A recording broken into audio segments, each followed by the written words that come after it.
Hey, hello, welcome back. In this part, we're going to take a look at functions and stack frames. Okay, so to allow for many unknowns in the execution environment, functions are frequently set up with a stack frame. And to allow this one is to allow access to both function parameters and automatic function variables. Okay, so the idea behind a stack frame is that each subroutine can act independently of its location on the stack, and each subroutine can act as if it is the top of the stack.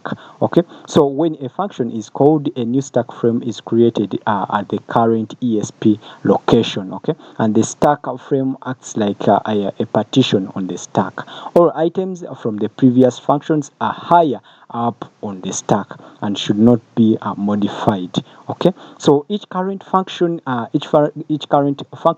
access to the remainder of the stack.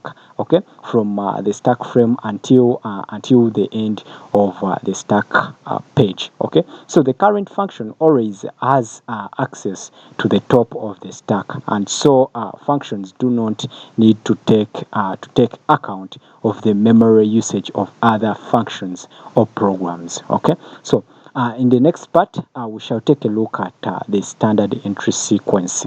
Okay, so make sure you subscribe in this on this you subscribe you click the subscribe button on this channel. Okay, so in the next part we shall take a look at the standard entry point. Okay, I think you have understood the functions and the stack frames. Okay.